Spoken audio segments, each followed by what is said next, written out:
हाँ तो प्यारे बच्चे कैसे हो आप सभी। मैं आशा करता हूँ कि आप सभी अच्छे होंगे। प्यारे बच्चे चलिए आज हम आप लोग को क्लास 10th का मैथमेटिक्स का रियल नंबर का मस्ट इम्पोर्टेंट जितने सारे ऑब्जेक्टिव है, इससे पहले हम पहला वीडियो में 10 तक क्वेश्चन बता चुके हैं जो कि आपका क्वेश्चन बैंक का है, जो कि आपका बिहार बोर्ड में सब बार यहाँ से क्वेश्चन पूछा जाता है। प्यारे बच्चे अगर आप मैथ में अच्छा नंबर चाहते हैं कि हमको मैथ में अगर मान के चलिए ट्रिपल डिजिट आए तो इसका मतलब मेहनत करना होगा। ठीक है, तो चलिए आज की क्लास में हम मैथ का रियल नंबर का दूसरा लेक्चर में हम समझेंगे आपका जो ये ऑब्जेक्टिव है। प्यारे बच्चे यहाँ पे देखना है कि ये ऑब्जेक्टिव आपका 11 नंबर है। इससे पहले हम 10 नंबर तक बता चुके हैं। अगर आप वो वीडियो को नहीं देखे हैं तो उसका हम डिस्क्रिप्शन में लिंक दे देंगे, जाके आप वहां से विजिट कर सकते हैं। तो चलिए प्यारे बच्चे इस ऑब्जेक्टिव को सॉल्व करते हैं। तो सबसे पहले यहाँ पे लिखा है 6 इंटू एक्स पर पावर 4 इंटू वाई तथा 12 एक्स वाई का महत्तम समापवर्तक क्या होगा। प्यारे बच्चे इस क्वेश्चन जो है ये आपका 2018 में पूछा गया प्रश्न है, जो कि इसका क्या निकालना है, महत्तम समापवर्तक यानी एचसीएफ निकालना है। ठीक है, तो प्यारे बच्चे यहाँ पे देखो पहला यहाँ पे पॉइंट क्या है, 6x पर पावर कितना है 4 और y। अब यहाँ पे क्या करना होगा, इसका अभाज्य फैक्टर तोड़ लेना। क्या तोड़ लेना है, अभाज्य फैक्टर। और यहाँ पे 12xy है तो यहाँ पे इसका भी अभाज्य फैक्टर तोड़ लेंगे। जैसा कि आपको पता है अगर 6 का अभाज्य फैक्टर तोड़ते हैं तो क्या होता है, 2 से लगाएंगे 3 यानी 3 से लगाएंगे 1, तो ये हो जाएगा कितना 2 गुना 3 हो जाएगा। x की संख्या कितनी है 4 है, तो यानी x को 4 बार लिख सकते हैं। यहाँ पे प्यारे बच्चे x को कितना बार लिखना है 4 बार। उसके बाद y है तो y गुना में दे देंगे। ठीक है, इसका अभाज्य फैक्टर टूट गया। उसी प्रकार 12 है ना, तो 12 को यहाँ पे तोड़ना अभाज्य फैक्टर क्या हो जाएगा 6, और यहाँ पे 2 से लगाएंगे 3 यानी कि 3 से लगाएंगे 1, तो आप लिख सकते हैं 2 गुना 3 और गुना x और y। अब यहाँ पे प्यारे बच्चे आपको महत्तम समापवर्तक लेना। क्या लेना है, इसका महत्तम समापवर्तक। तो आपको क्या करना होगा, जो दोनों में है यहाँ पे देखिए प्यारे बच्चे ये दोनों में क्या है, कॉमन क्या चीज है उसको समझना होगा। ठीक है, जैसा कि आपको पता है इसमें 2 है और इसमें 2 है तो आपको 2 लेना है। उसके बाद गुना 3 इसमें भी है और 3 इसमें भी, जो दोनों में है कॉमन उसको लेना है। और बाकी यहाँ पे देखिए एक x इसमें आपको x इसमें है तो गुना में x लिखेंगे। y यहाँ से देखिए यहाँ पे y है तो इसको y लिखेंगे। मतलब जो दोनों में रहना चाहिए वो कॉमन लेना है, मतलब दोनों में जो रहेगा ना वही आपको उसको गुना कर देना सभी को। तो यहाँ पे गुना करेंगे तो कितना होगा 6xy होगा। तो इसका महत्तम समापवर्तक क्या हो जाएगा 6xy। ऑप्शन में देखेंगे क्या आपका एक सही होगा, नहीं होगा, ये भी आपका नहीं होगा, यानी ऑप्शन नंबर आपका डी सही होगा। तो प्यारे बच्चे इस टाइप की क्वेश्चन जब भी आता है महत्तम समापवर्तक निकालना होता है तो सबका आप फैक्टर तोड़ोगे। फैक्टर तोड़ने के बाद आपको जो दोनों में कॉमन आएगा उसको आप क्या करोगे, गुना में रखने के बाद जो आपका रिजल्ट आएगा ये आपका सही होगा। तो चलिए आपको ये जो आपका 11 नंबर क्वेश्चन है जो कि आपको समझ में आ गया होगा। चलिए नेक्स्ट क्वेश्चन समझते हैं। यहाँ पे चलिए अगला क्वेश्चन प्यारे बच्चे यहाँ पे आपका 12 नंबर का है। इसमें लिखा है यहाँ पे प्यारे बच्चे इस क्वेश्चन को समझेंगे कि अंडर रूट 10 और गुना में अंडर रूट 15 जो है किसके बराबर है। ठीक है, तो सबसे पहले यहाँ पे प्यारे बच्चे देखिए अंडर रूट क्या है 10 है, गुना में अंडर रूट 15 है, और ये दोनों को अगर गुना करते हैं तो कितना होता है 15 दही 150। और अब यहाँ पे क्या करना है 150 का अभाज्य फैक्टर तोड़ लेना। ठीक है, यहाँ पे देखिए 2 से लगाएंगे कितना हो जाएगा 7, 7 दूना 14 हो जाएगा, यानी 5 यानी 75 बार में कटेगा। फिर यहाँ पे देखिए कितना से लगाएंगे 3 से लगाएंगे 25 या कितना हो जाएगा 75। फिर यहाँ पे देखिए 5 से लगाएंगे कितना हो जाएगा 25, यहाँ पे 5 से लगाएंगे यानी 1 हो जाएगा। ठीक है, अब यहाँ पे प्यारे बच्चे देखिए रूट अंदर 150 को क्या लिख सकते हैं, 2 कितनी बार है 1 बार, 3 यहाँ पे, उसके बाद 5 कितनी बार है 2 बार। तो यहाँ पे देखो कोई संख्या रूट के अंदर अगर जोड़ा पुरा रहा है तो उसको क्या करते हैं बाहर लाते हैं। तो यहाँ पे एक 5 बाहर आएंगे, उसके बाद यहाँ पे क्या लिखा जाएगा, उसके बाद 3 दूना क्या लिखा जाएगा 6 लिखा जाएगा। तो 5 इंटू अंडर रूट 6 हो जाएगा। देखेंगे ऑप्शन कौन सही है, तो यहाँ आपका ऑप्शन सही है प्यारे बच्चे, क्या हो जाएगा ए नंबर। क्या हो जाएगा, आप ए को टिक करेंगे। क्या आपको ये क्वेश्चन समझ में आ गया प्यारे बच्चे। वीडियो को आप ज्यादा से ज्यादा शेयर करेंगे, जो कि आपका 2025 के जो छात्र एग्जाम देने वाले हैं उसके लिए मोस्ट इंपोर्टेंट जितने सारे ऑब्जेक्टिव होता है वीवीए ऑब्जेक्टिव लिए हैं, आपको इससे ज्यादा बाहर मतलब इससे जो आप कर लेते हैं तो इससे मतलब रियल नंबर से आपका क्वेश्चन एक भी नहीं छूटेगा। पूरा वीडियो को आप वॉच कीजिएगा, एक भी क्वेश्चन आपको मतलब एग्जाम में नहीं छूटेगा। ठीक है, चलिए अगला क्वेश्चन यहाँ पे समझेंगे। 13 नंबर का है कि सबसे छोटी अभाज्य संख्या और सबसे क्या कहते हैं छोटी भाज्य संख्या का गुणनफल क्या होती है। प्यारे बच्चे सबसे छोटी अभाज्य संख्या आपको पता है, सबसे छोटी अभाज्य संख्या होती क्या है। तो प्यारे बच्चे सबसे छोटी अभाज्य संख्या 2 होती है, जो कि सम अभाज्य माना जाता है इसको। और सबसे छोटी भाज्य संख्या होता है क्या, सबसे छोटी भाज्य संख्या होता है 4। और इस दोनों का गुणनफल क्या होगा प्यारे बच्चे, 2 गुना 4 कितना होगा गुरुजी 8 होगा। कितना होगा गुरुजी 8 होगा। क्या ऑप्शन ए सही है प्यारे बच्चे, नहीं है। क्या बी सही होगा, नहीं होगा। ऑप्शन नंबर आपका सी सही होगा, यानी आपका ऑप्शन नंबर सी में टिक करना है। सबसे छोटी अभाज्य संख्या और सबसे छोटी भाज्य संख्या का गुणनफल जो होगा प्यारे बच्चे आपका क्या होगा 8 होगा। चलिए यहां तक समझ में आ गया होगा। चलिए नेक्स्ट प्यारे बच्चे क्वेश्चन समझेंगे। 13 नंबर आपका कंप्लीट हो गया। चलते हैं 14 से। नेक्स्ट क्वेश्चन आपका 14 नंबर है, इसको समझते हैं। यहाँ पे लिखा है प्यारे बच्चे कि निम्नलिखित में कौन अभाज्य संख्या है। प्यारे बच्चे निम्नलिखित में कौन अभाज्य संख्या है। क्या आपको पता है अभाज्य संख्या के बारे में प्यारे बच्चे, निम्नलिखित में कौन अभाज्य संख्या है, यानी प्राइम नंबर की बात करता है प्यारे बच्चे। किसका बात करती है, प्राइम नंबर। चलिए अब यहाँ पे प्यारे बच्चे सबसे पहले समझेंगे कि अभाज्य संख्या क्या होती है। वैसी संख्या जिसका केवल 2 फैक्टर यानी 2 गुणनखंड होता है उसे हम अभाज्य संख्या कहते हैं। तो देखेंगे क्या 15 आपका अभाज्य संख्या होगा, ये नहीं होगा। क्या आपका 23 होगा प्यारे बच्चे, ये 23 होगा। 12 आपका नहीं होगा। 75 आपका नहीं होगा। मतलब ये सारे संख्या क्या है, भाज्य है। 23 का देखेंगे केवल 2 ही गुणनखंड होगा। 23 को आप या तो कह सकते हैं 23 गुना 1 कह सकते हैं, या प्यारे बच्चे आप 1 गुना 23 कह सकते हैं। केवल 2 ही गुणनखंड है, यानी 2 फैक्टर है। जिस संख्या का केवल 2 फैक्टर होती है उसे हम अभाज्य संख्या कहते हैं, और जो संख्या का 2 से अधिक फैक्टर होती है उसे हम भाज्य संख्या कहते हैं। तो आपका ऑप्शन हो जाएगा बी। ऑप्शन नंबर क्या हो जाएगा, बी। चलिए नेक्स्ट क्वेश्चन समझेंगे प्यारे बच्चे। अगला क्वेश्चन क्या है, यहाँ पे समझना होगा। 15 नंबर का क्वेश्चन है कि 2,10 यानी और 20 का क्या निकालना है, लौसौ और मौसौ का अनुपात क्या होगा।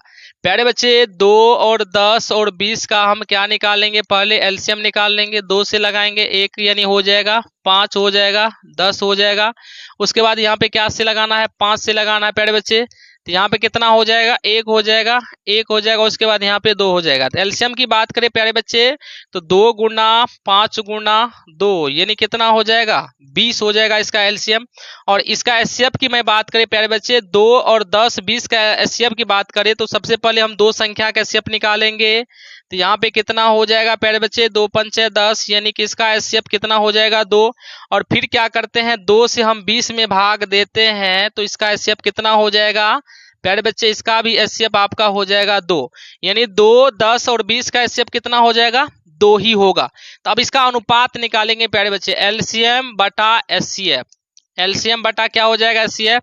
तो यानी कितना हो जाएगा, 20 बटा में 2 हो जाएगा। इसको काटेंगे प्यारे बच्चे, 10 बार में कटेगा, यहाँ पे 1 तो ये हो जाएगा 10 अनुपात 1। प्यारे बच्चे देखना है कि 10 अनुपात 1 किसमें है। क्या ऑप्शन नंबर ए सही होगा, नहीं होगा। क्या ऑप्शन नंबर बी सही है, 100% सही है। तो इसका ऑप्शन हो जाएगा 10 अनुपात 1। प्यारे बच्चे समझ में आ गया होगा। ये आपका क्वेश्चन नंबर 15 है। चलिए नेक्स्ट क्वेश्चन को समझते हैं। नेक्स्ट क्वेश्चन क्या कह रहा है प्यारे बच्चे, यदि 65 तथा 117 का मौसौ है 65 m माइनस 117 का रूप है तो m का मान क्या होगा। प्यारे बच्चे क्वेश्चन दिया है आपका एचसीएफ 65,117 का कितना दिया है, 65 m माइनस, जो कि बिहार बोर्ड 2020 में पूछा है 117 के बराबर है, तब कहता है m का मान निकालना है। तो सबसे पहले आप क्या करोगे, ये दोनों संख्या का एचसीएफ निकाल लोगे। तो 65 और 117 का क्या करना है प्यारे बच्चे, एचसीएफ निकालोगे ना। तो यहाँ पे कितना बार में लगाओगे, तो यहाँ पे 1 बार में, यहाँ 65 दोगे। उसके बाद यहाँ पे देखेंगे कितना हो जाएगा, 7 में से 5 गया 2 हो जाएगा, 11 में से 6 गया 5, यहाँ पे 65 लिखोगे। उसके बाद यहाँ पे 1 बार में 52, उसके बाद यहाँ हो जाएगा 5 में से 2 गया 3, 6 में से 5 गया 1, यानी कि आप इस 52 को लिखेंगे यहाँ, और ये हो जाएगा 13 चौका 52। तो इसका एचसीएफ कितना हो जाएगा प्यारे बच्चे, तो एचसीएफ हो जाएगा ये दोनों संख्या का एचसीएफ हो जाएगा 13। कितना हो जाएगा 13। अब यहाँ पे देखेंगे 13 इजकल टू हो जाएगा कितना 65 m माइनस का 117। अब देखो ये समीकरण में कन्वर्ट हो गया, यहाँ से आप m का मान निकाल सकते हो।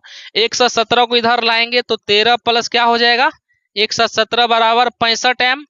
इसको आप जोड़ेंगे तो कितना हो जाएगा प्यारे बच्चे, तो यहाँ पे 7 3 10 हो जाएगा, यानी कि 2 1 3 हो जाएगा, और यानी कि 130 हो जाएगा। ठीक है, और यहाँ पे 65 m, 65 को 2 बार से गुना ही काटेंगे तो 2 बार में कटेगा, m बराबर कितना हो जाएगा प्यारे बच्चे 2 हो जाएगा। क्या आपका ऑप्शन नंबर ए सही होगा? नहीं, ऑप्शन नंबर बी सही होगा। क्या होगा प्यारे बच्चे ऑप्शन नंबर बी, यानी m का मान कितना होगा 2 होगा। चलिए नेक्स्ट क्वेश्चन यहाँ पे समझेंगे प्यारे बच्चे। नेक्स्ट 17 नंबर का क्वेश्चन कहता है यहाँ पे सबसे छोटी भाज्य संख्या और सबसे छोटी अभाज्य संख्या का यहाँ पे क्या लिखा है मौसा कितना होगा। प्यारे बच्चे सबसे छोटी भाज्य संख्या और सबसे छोटी अभाज्य संख्या का मौसा क्या होगा। सबसे छोटी अभाज्य संख्या प्यारे बच्चे क्या होती है, सबसे छोटी अभाज्य 2 होती है।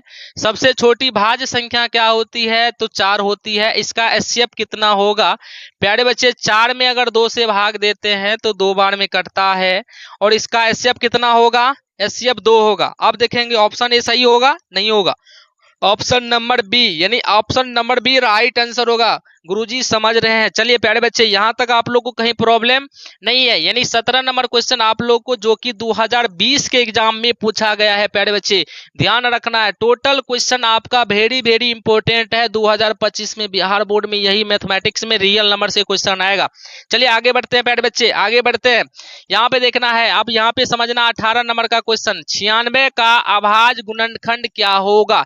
प्यारे बच्चे 96 का अभाज्य गुणनखंड क्या होगा, अभाज्य फैक्टर तोड़ लेना।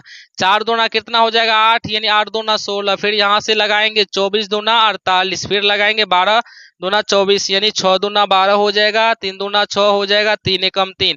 प्यारे बच्चे 2 की संख्या कितनी बार है, प्यारे बच्चे यहाँ पे देखना होगा कि 96 में आपका अभाज्य फैक्टर 2 कितनी बार है, 1 2 3 4 5, यानी 2 का पावर कितना हो जाएगा 5, और 3 कितनी है 1 बार है। तो प्यारे बच्चे देखना है कि 2 का पावर 5 और 3 कितनी 1 बार कौन होगा, क्या ए होगा नहीं होगा प्यारे बच्चे, बी होगा नहीं होगा, सी होगा। आपका क्वेश्चन का आंसर हो जाएगा सी, जो कि राइट आंसर होगा। 2 पर पावर 5 गुना 3 पर पावर 1 अभाज्य फैक्टर यही होगा। प्यारे बच्चे समझ में आ रहा है? जी गुरुजी समझ रहे हैं। चलिए आगे बढ़ते हैं। प्यारे बच्चे आप लोग का 18 नंबर का क्वेश्चन कंप्लीट हो गया, जो कि 2020 में पूछा गया है। चलिए आगे बढ़ते हैं। यहाँ पे 19 नंबर क्वेश्चन है प्यारे बच्चे, 2 लगातार संख्याओं का मौसा क्या होगा। प्यारे बच्चे जो कि 2020 और 21 के बिहार बोर्ड एग्जाम में पूछा गया है, 2 लगातार संख्याओं का मौसा क्या होगा। प्यारे बच्चे लगातार संख्या आपको पता है क्या, गुरुजी पता है। लगातार संख्या क्या होती है, 1 और 2 होती है, और इसका मौसा कितना होगा प्यारे बच्चे, 2 और 1 का मौसा कितना होगा गुरुजी, 2 और 1 का मौसा कितना होगा गुरुजी 1 होगा। ऑप्शन नंबर ए सही है नहीं होगा, ऑप्शन नंबर बी आपका राइट आंसर होगा, ऑप्शन नंबर बी। प्यारे बच्चे 2 लगातार संख्या का मौसा हमेशा 1 होती है। क्या समझ में आ रहा है? जी गुरुजी समझ रहे। चलिए आगे बढ़ते हैं। 20 नंबर का क्वेश्चन नेक्स्ट प्यारे बच्चे यहाँ पे समझना होगा। आगे का क्वेश्चन क्या है 20 नंबर, यहाँ पे लिखा है प्यारे बच्चे, यदि ए और बी अभाज्य संख्या है प्यारे बच्चे, तो ए और बी का लौसा क्या होगा। प्यारे बच्चे ए और बी अभाज्य संख्या है, कोई भी 2 अभाज्य संख्या ले लेंगे प्यारे बच्चे। जैसा कि आपको पता है 2 अभाज्य संख्या है, बी मतलब ये भी अभाज्य संख्या है, 3 भी आपका अभाज्य संख्या है, तो इसका क्या होगा प्यारे बच्चे लौसा क्या होगा। तो यहाँ पे देखना होगा प्यारे बच्चे, जब भी अभाज्य संख्या का लौसा होता है तो गुना हो जाता है। 2 गुना 3 कितना होगा 6 होगा, यानी कोई भी संख्या आप लेते हैं तो उसका क्या होता है एलसीएम लेने पर वो 2 संख्या गुना हो जाता है। उसी प्रकार यहाँ पे ए और बी अभाज्य संख्या है, तो ए गुना बी कितना होगा ए बी होगा। देखेंगे ऑप्शन में ए बी कहीं है क्या प्यारे बच्चे, ऑप्शन नंबर सी आपका राइट आंसर होगा। तो प्यारे बच्चे आज की क्लास में आप लोग को टोटल ऑब्जेक्टिव की मैं बात करें, प्यारे बच्चे टोटल ऑब्जेक्टिव की मैं बात करें तो आज की क्लास में कुल ऑब्जेक्टिव आपका कितने हो गया प्यारे बच्चे। इससे पहले हम 10 ऑब्जेक्टिव बता चुके हैं, जो कि बिहार बोर्ड की दृष्टि से 2025 में आपको यहां से प्रश्न आएंगे। और यहाँ पे अब नेक्स्ट जो आपका है 11 नंबर से लेकर 20 नंबर ऑब्जेक्टिव हुआ है रियल नंबर का। प्यारे बच्चे अब 20 के बाद जो ऑब्जेक्टिव होगा आपको इसी चैनल पर मिल जाएगा, जो 2025 में बच्चे एग्जाम देने वाले हैं। तो इस वीडियो वीडियो में अगर प्यारे बच्चे अगर आप मैथ का चाहते हैं कि आपको ट्रिपल नंबर आए तो इस चैनल को आज ही सब्सक्राइब कर लेंगे। और प्यारे बच्चे आपको टोटल ऑब्जेक्टिव सब्जेक्टिव इस चैनल के माध्यम से करवाया जाएगा। प्यारे बच्चे वीडियो अगर आज की क्लास आपको पसंद आए होंगे तो वीडियो को लाइक कर देना, ज्यादा से ज्यादा वीडियो को शेयर करना। अगर चैनल पे नए होंगे तो चैनल को जरूर सब्सक्राइब कर लेना, बेल आइकन की घंटी को जरूर दबा देना। धन्यवाद।